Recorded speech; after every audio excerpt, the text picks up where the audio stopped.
Got it. Okay, so we are live streaming.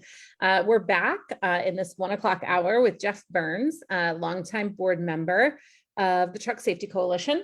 And for those of you who have not been watching all morning, my name is Kelly McClelland. I am the program manager for the First Response Program at the Truck Safety Coalition.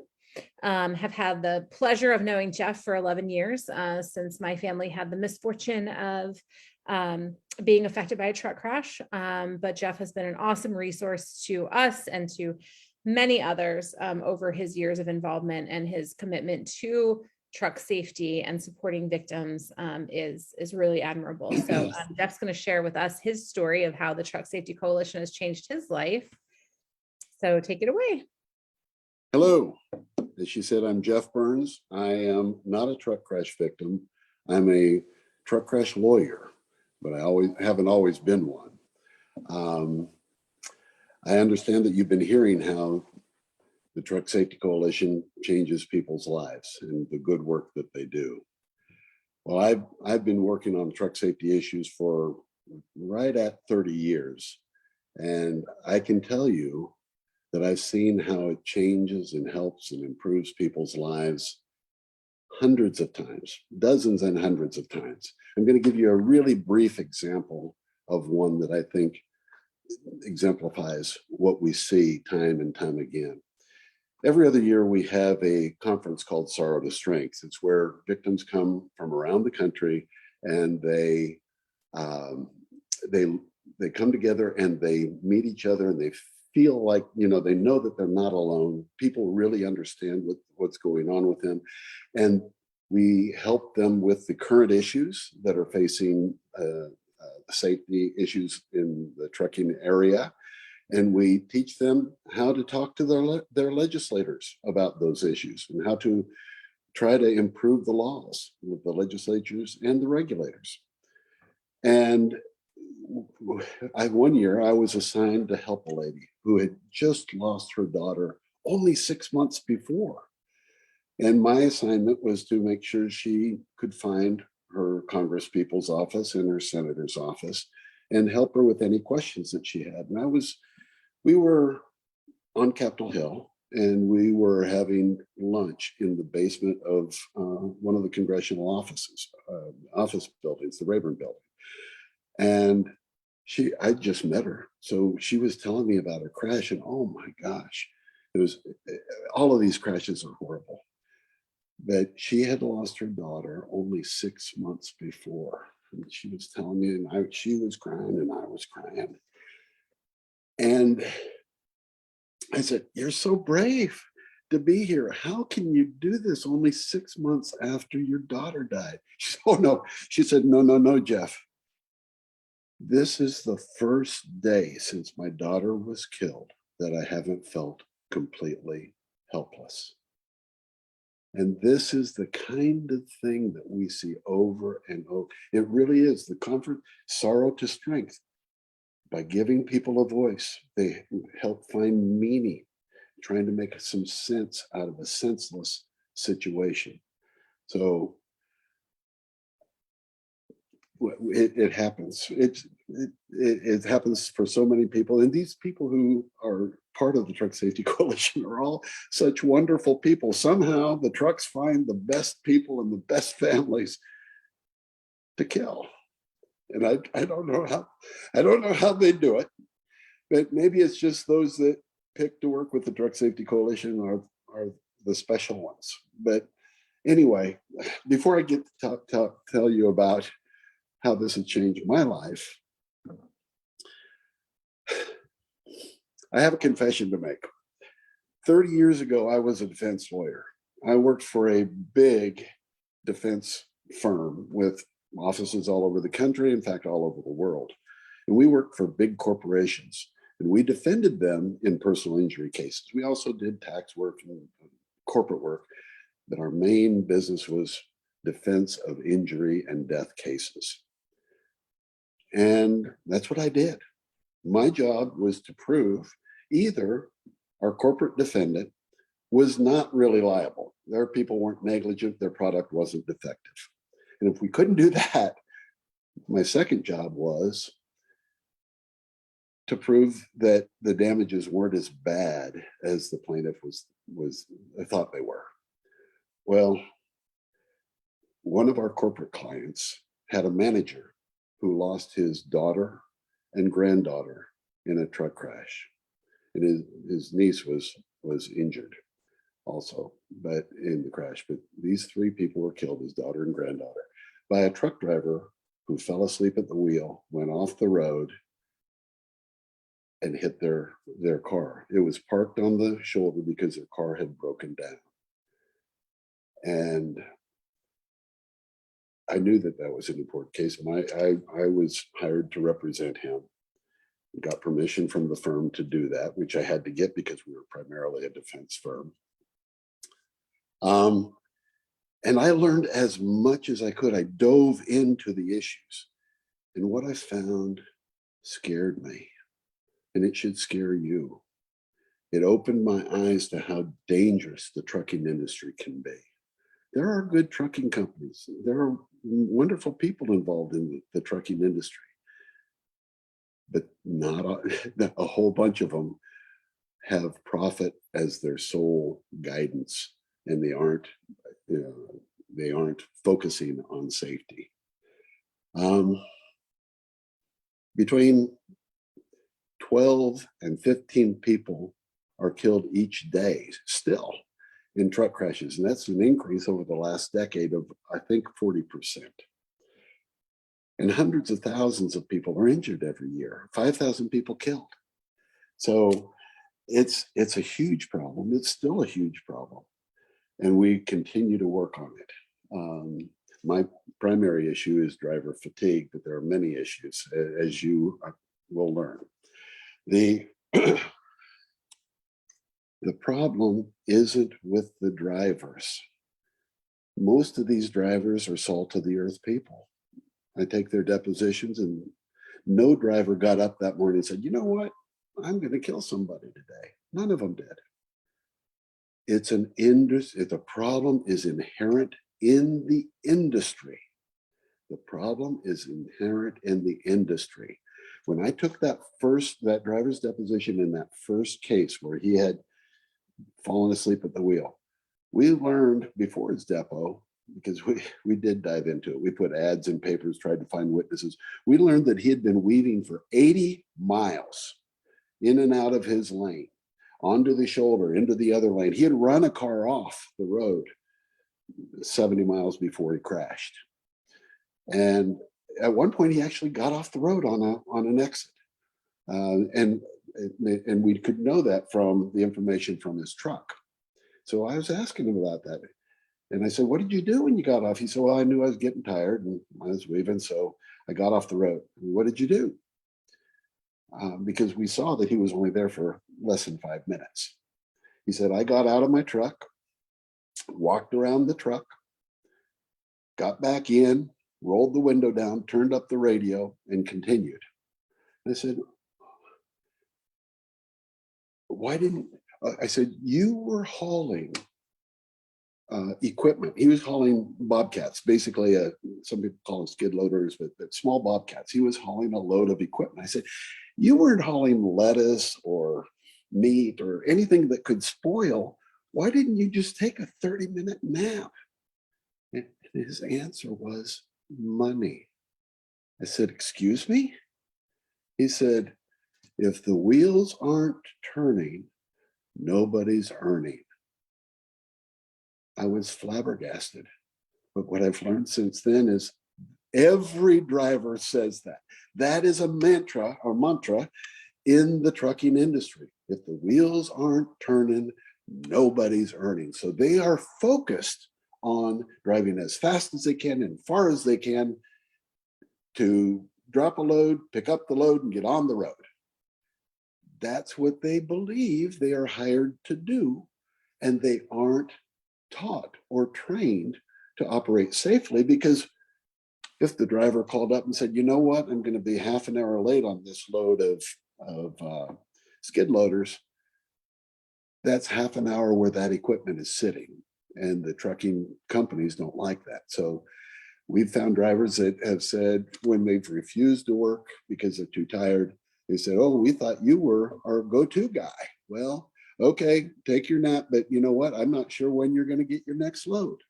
You might be stuck in Des Moines for a couple days. So what can the driver do? He's hired he's trying to put food on his family's table. It's an industry problem. So if the wheels aren't turning, nobody's earning. Well, when I resolved that case, I kept working on it. I saw from that case, and I'd gotten in touch with Crash. There was no Truck Safety Coalition back then, but there was a group called Crash that worked in Washington to help improve safety issues. And they gave me the right information because according to the trucking industry at that time, driver fatigue was only a 1.5% issue, only happened in 1.5% of fatal truck crashes. But the NTSB said different, the National Transportation Safety Board, and Crash said different. And they gave me the right statistics and the help I needed to represent that family and make the recovery that the family deserved. And I tell you, I saw how these crashes don't just hurt the people in the car. These crashes affect entire families and sometimes entire communities. It's like setting a bomb off in the lives of people that love the lost ones. There's life before crash and there is life after crash. And what the Truck Safety Coalition can do is help not people get over it. You never get over it. And you don't want to get over it. You don't want to forget your loved one. You want to cherish your loved one. What the Truck Safety Coalition does is give you a voice and give victims a voice so they can not feel helpless, so they can make this make sense in some way. In fact, when I was hired by that grandfather who lost his daughter and two granddaughters, we walked out to the crash scene and we saw, this is 30 years ago, I'm sorry, I'm getting a little emotional about it, but we picked up personal items from the crash scene. We picked up shoes, pieces of clothing, the little tin canister that the girls kept their coins in. And there was a pair of white roller skates with pink wheels.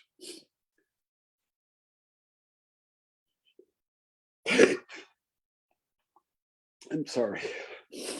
Anyway, I told Ed, that was the grandfather's name. I told Ed, I promise you, I got so emotional then too. I promise you, these girls' life will mean something. I will do everything I can to make this crash mean something. Oh God, I'm so sorry. It's okay. Anyway, that crash affected me. Back then I had 4 kids, now I have 6. But my daughter, my only daughter at the time, I have another one now, but my daughter was about 5 years old and she was about the age of Amber. The daughters were 6 and 9 who were killed. And I kept, in those horrible crash scene photos, I kept seeing my daughter there.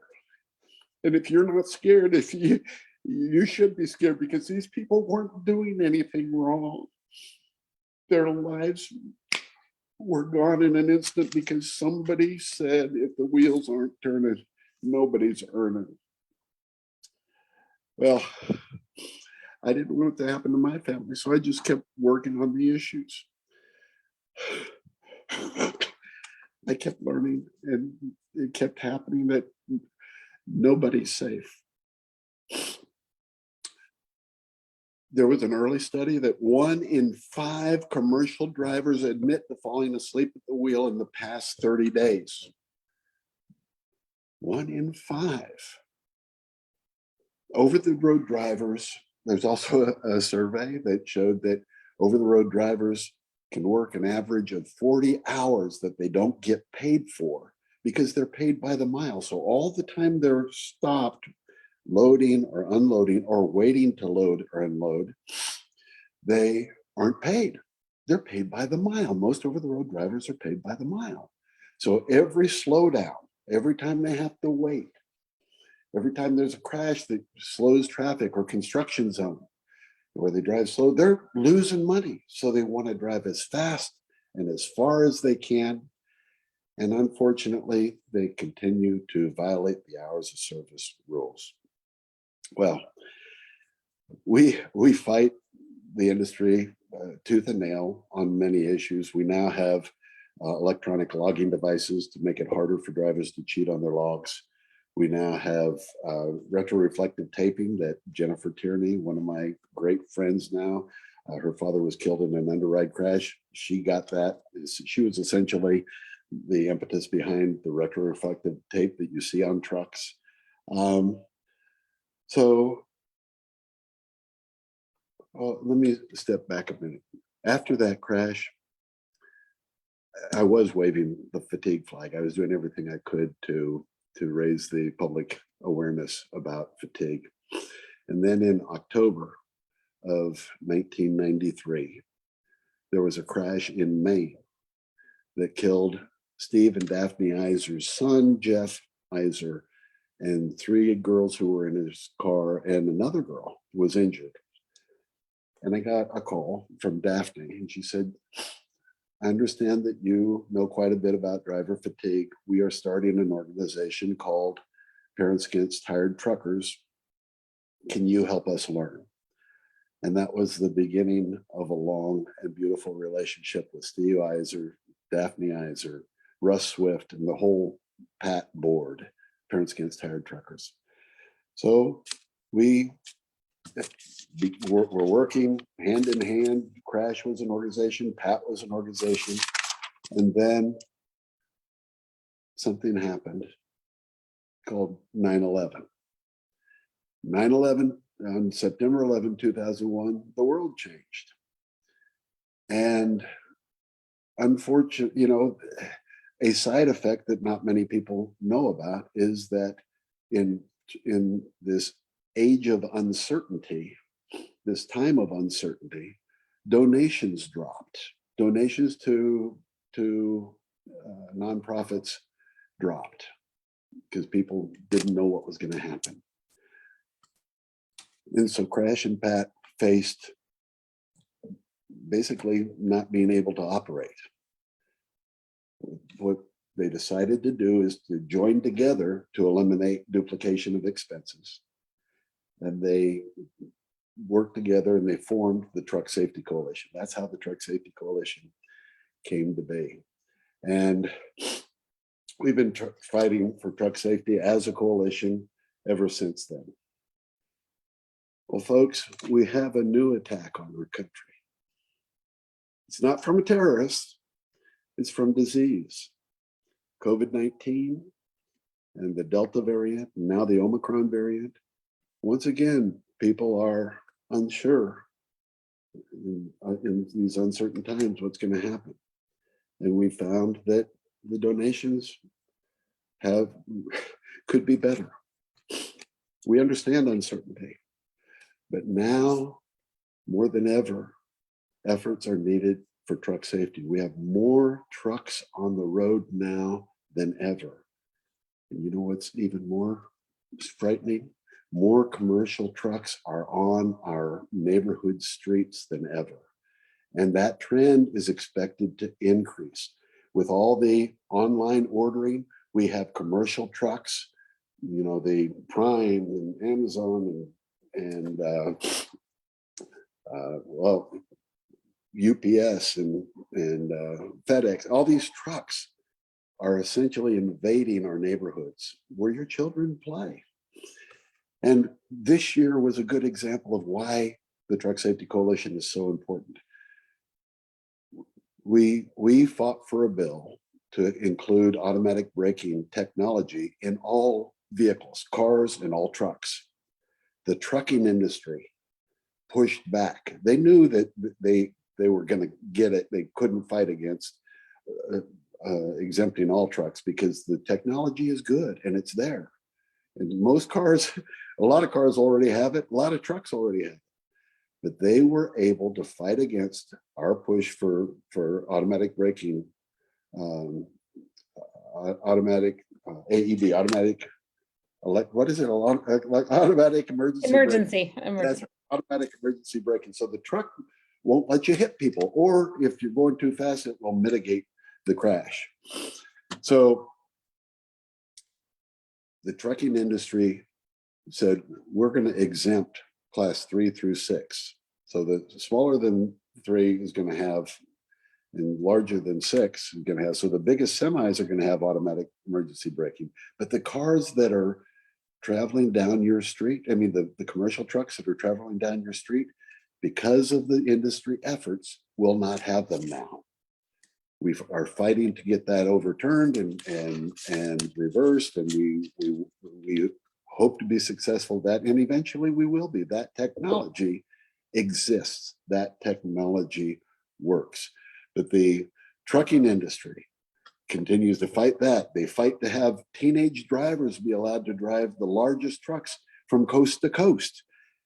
They fought for a pilot program. The pilot program is there.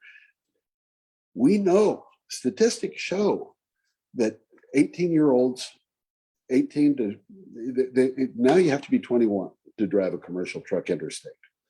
We know that young drivers are not the safest drivers. You can't even rent a car unless you're 25, I think. My kid's good, and I don't, but that's not because Hertz doesn't like young people. It's because the statistics show that young people are not as careful drivers or not as safe drivers. Well, now there's a pilot program to allow teen drivers. We want to get that overturned.